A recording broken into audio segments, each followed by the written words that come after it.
د غزني 300 بستریز حوزوي روغتون ودانیزې چارې چې 4.5 کاله وړاندې ځنډېدلې او کارونه یې په نیمګړي ډول پاتې و، نن ورځ د اسلامي امارت د مسؤلینو له لوري د پټۍ په پرې کولو سره پیل شوې.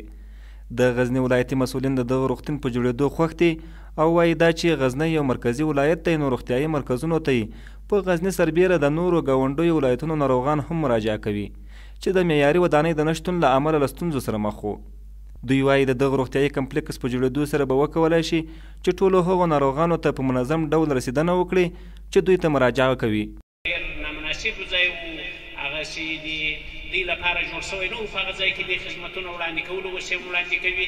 نو اوس الله تعالی په فضل سره د امارت اسلامي په طرف مو شفقت سره د دغه اصلي مرکزي ځای چې د حوزوي روغتون لپاره د ډاکټرانو صاحبانو د بستر لپاره او د دوی د معایناتو لپاره جوړ شوی ده.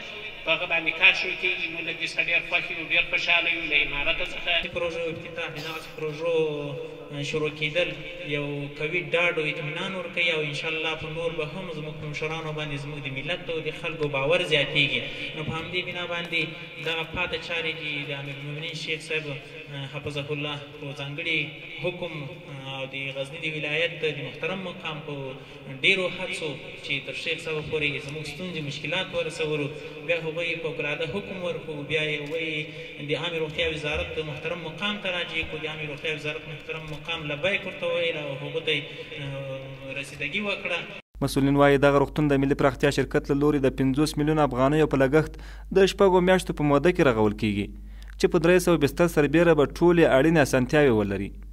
د عامې روغتیا وزارت اداري مرستیال د دغه روغتون جوړېدل د غزني او نږدې ولایتونو لپاره یو ښه پرمختګ وباله او په روغتیا پالانو یې غږ وکړ چې د راتلونکو ناروغانو لپاره د لا ښه خدمات وړاندې کړي او له هغوی سره ښه چلند وکړي. د په ټولو ډاکټرانو غږ وکړ چې د پیسو په خاطر هیواد پرې نږدي او په روغتیایي برخه کې د ولس او دولت لاسنیوی وکړي. نو په خپل وطن کې به سره پاتې وي، په مسایلو باندې به صبر کوو، انشاءالله اسانتیاوې به راځي. الحمدلله د اسلامي امارت دروازه ستاسو په مخ باندې خلاصه ده. کوم مشکل وي بس مراجعه ورته کوئ. سیاحت امیر ریاست ته دلته الحمدلله ترم ولایت ته ټول ستاسو په خدمت کې دي. کوشش وکړو په خپل وطن کې سرونه سره ټول کړو، خپل وطن سره جوړ کړو.